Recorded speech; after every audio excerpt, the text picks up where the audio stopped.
அனைவருக்கும் துர்காதேவி சரணம் YouTube channel சார்பாக அன்பான வணக்கங்கள். நாம இன்னைக்கு இந்த பதிவுல என்ன பார்க்க போறோம் அப்படின்னு கேட்டீங்கன்னா, ஒவ்வொரு பறவைக்குமே ஒவ்வொரு சக்தி இருக்குங்க.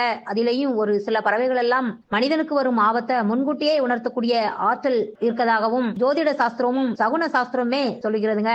குறிப்பா காக்கா நமக்கு வரக்கூடிய நல்லது கெட்டதை எல்லாத்தையுமே சொல்லக்கூடியதுங்க அப்படின்னு இந்த இந்து சாஸ்திரத்திலே பொறுத்தவரை காக்கை அப்படிங்கிறது பித்ரு ரூபத்திற்கு உட்பட்டதாகவும் பித்ருக்கள் தான் காகம் அப்படின்னு சொல்லுவாங்க. இந்த பதிவுல காகம் வகையில, அதாவது உடம்பு முழுவதும் கருமை நிறம் கொண்ட ஒரு வகையான காகமான பறவை நமக்கு கொடுக்கும் அதிர்ஷ்டம் சொல்லும் அண்டங்காக்கை பத்தி தான் இந்த பதிவுல பார்க்க இருக்கிறோம். பதிவுக்குள்ள போறதுக்கு முன்னாடி நம்ம சேனலை சப்ஸ்கிரைப் பண்ணாம பாக்குறீங்கன்னா சப்ஸ்கிரைப் பண்ணிக்கோங்க. மேலும் பக்கத்தில் இருக்கும் பெல் பட்டனை கிளிக் பண்ணுங்க. அப்பதான் நம்ம பதிவில் வரும் தினந்தோறும் உள்ள தகவல்கள் உங்களுக்கு உடனே நோட்டிபிகேஷன்ல வருங்க. நீங்களும் அதை பார்த்து பயன்பெறலாம். வாங்க பதிவுக்குள்ள போகலாம். பொதுவாகவே எல்லா பறவைகளையுமே விட காகங்கள் பறவை இனங்களிலே சுத்தமான பறவைகள். அது எப்படி அப்படின்னு கேக்குறீங்களா? சிலர் கேட்கலாம், காகம் தான் கண்டதெல்லாமே சாப்பிடுமே, சமைச்சதையும் சாப்பிடும், சமைக்காததையும் சாப்பிடும், அசைவத்தையும் சாப்பிடும், சைவத்தையுமே சாப்பிடும், இதற்கு மேல தானியம் வச்சாலும் சாப்பிடும், காய்கறிகள் வைத்தாலும் சாப்பிடும், எதையுமே சாப்பிடும் அப்படின்னு கேக்குறீங்களா? காகம் தினசரி 2 முறை குளிக்குமாங்க.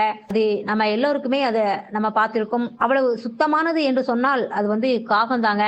இந்த மாதிரி காக்கை வகைகளிலே வித்தியாசமாக இருக்கக்கூடிய இந்த அண்டங்காக்கைக்கும் அதிர்ஷ்ட சகுன பலன்கள் உண்டுங்க. பொதுவாகவே அண்டங்காக்கை என்பது துரதிர்ஷ்டத்தை தரும் என்றுதான் நம்பப்படுகிறது.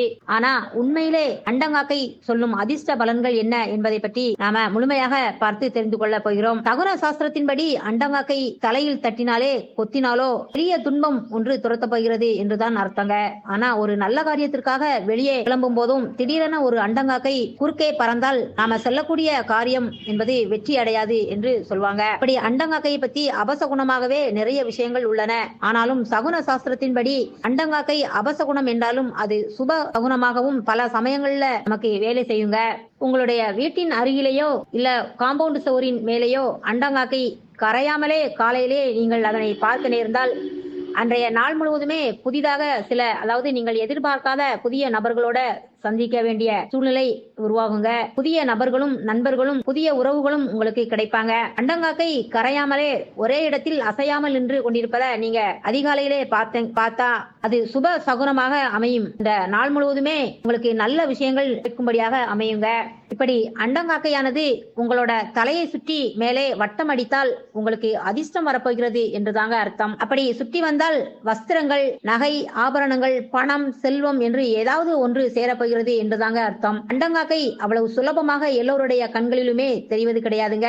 அதை நம்ம பார்ப்பதே ரொம்பவும் அரிது. இப்படி எப்போதாவது என்றாவது ஒரு நாள் நம்ம கண்களுக்கு தெரியும் இந்த அண்டங்காக்கையானது நமக்கு பேரதிர்ஷ்டத்தை கொடுக்கக்கூடியதுங்க. அந்த அண்டங்காக்கைக்கு உணவு வைப்பது நல்ல ஒரு பலனை கொடுக்கும். நீங்க வைத்த உணவை அண்டங்காக்கை உங்கள் கண் முன்னே எடுத்து சென்று விட்டால் உங்களை பிடித்துள்ள தோஷங்கள் அனைத்துமே விலகுவதாக நீங்க நம்பலாங்க. திருதோஷம் முதலான எல்லா வகையான தோஷங்களுமே போக்கக்கூடியது இந்த அண்டங்காக்கை. அண்டங்காக்கைக்கு வைக்கும் உணவை எடுத்து சாப்பிட்டால் அதை விட அதிர்ஷ்டம் எதுவுமே இல்லைங்க. இது மாதிரி அண்டங்காக்கையை நீங்க கண்டீங்க அப்படின்னா அதை விரட்டக்கூடாதுங்க. அதே போல அண்டங்காக்கை வீட்டிற்குள் நுழைய நினைத்தால் அது பெருந்துன்பத்தை கொடுக்கும் என்று சொல்வாங்க.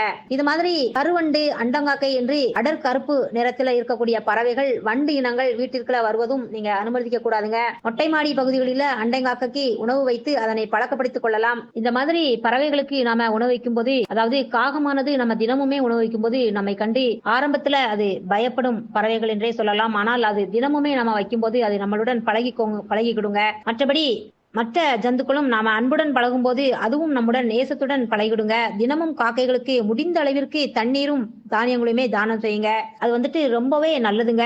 இது பலவிதமான தோஷங்களை நீக்கி அதிர்ஷ்ட வாய்ப்புகளை உங்களுக்கு பெற்று தருங்க. துரதிர்ஷ்டசாலிகளும் யோகாசாலிகளாக மாற பறவைகளுக்கே உணவளிங்க. ரொம்பவும் நல்லது. என்ன நண்பர்களே, இந்த பதிவில் சொன்னபடி உங்களில் எத்தனை பேருக்கு அண்டங்காக்கை உங்களுக்கு அதிர்ஷ்டத்தை கொடுத்திருக்கிறது என்பதை நீங்க அதை அனுபவிச்சிருக்கீங்க என்பதை நீங்க கமெண்ட் பாக்ஸில் பதிவிடுங்க உங்களுடைய கருத்துக்களை. மேலும் இந்த பதிவு உங்களுக்கு பயனுள்ளதாக இருப்பின் உங்கள் நண்பர்களுக்கும் உங்கள் உறவினர்களுக்குமே ஷேர் பண்ணுங்க. மீண்டும் அடுத்து ஒரு நல்ல தகவலுடன் சந்திக்கும் வரை உங்கள் சகோதரியான துர்காதேவி சரணம்.